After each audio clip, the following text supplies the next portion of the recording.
लोकतंत्र में आप विपक्ष की आवाज दबा रहे हैं, संसद में उन्हें बोलने नहीं दे रहे हैं, बोलते हैं तो हिस्से एक्सपंज कर देते हैं। जवाब दीजिए गौरव जी।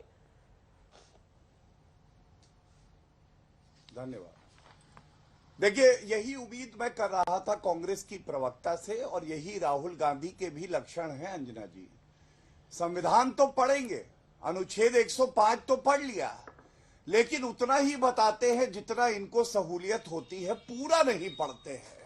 लैया चने खा रहे हैं, थोड़ा सा पर्चे में देखा, टीवी पे आके बोल दिया।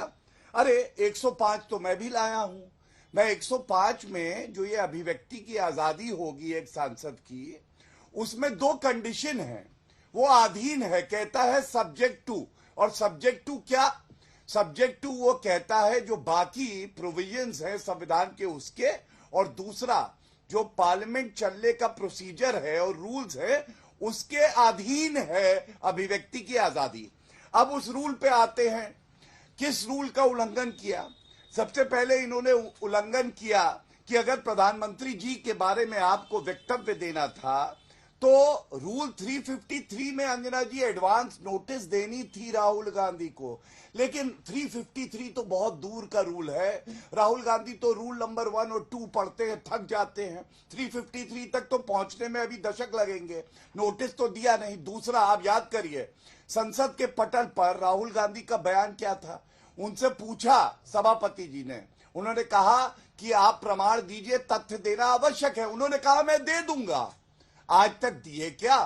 अगर आप आरोप लगाते हैं, वो आरोप बचकाना नहीं हो सकते हैं, बिना तथ्यों के नहीं हो सकते हैं। आपने संसद के पटल पर यह बोला कि मैं सारे सबूत दूंगा, आज तक तो दिए नहीं। तीसरी बात, जो अभी जवाब आया है ये पब्लिक डोमेन में नहीं है, हमारे सामने तो आया नहीं है, इसलिए मैं ज्यादा इस पे नहीं कहूंगा। लेकिन मैं एक बात जरूर कहूंगा, संसद के पटल पर बचकाना, अपरिपक्व व्यवहार राहुल गांधी जरूर करते हैं और बाहर भी करते हैं। अंदर का मैं दिखाता हूं, ये तस्वीर देखिए।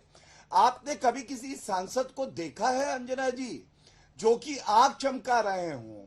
आपने कभी देखा है कि अपनी कुर्सी से उठ के प्रधानमंत्री जी की कुर्सी तक जाके और उनके गले लग जाएं? ये भी नजारे देखे हैं भारत की संसद ने और जनता ने। अपरिपक्वता, इनको पता नहीं है कि लोकतंत्र का मंदिर है। और मैं एक बात जरूर और कह दूं, बाहर संसद के, याद करिए, कैबिनेट ने एक ऑर्डिनेंस पास किया, उसको फाड़ के फेंक दिया गया था, मनमोहन सिंह जी के मुंह से चू नहीं निकल पाई। तो चाहे संसद के अंदर हो चाहे संसद के बाहर हो, ये बचकाना रवैया चलता रहता है। लेकिन आप ऐसा कोई कृत्य नहीं कर सकते हैं जिससे किसी और की जो इज्जत है उस पे दाग लगे, और वो भी बिना प्रमाण के। और मैं अंत करूंगा कह के, सदियां लग जाती हैं शोहरत कमाने में, ये वो क्या जाने जो लगे रहते हैं काला धन जमाने में।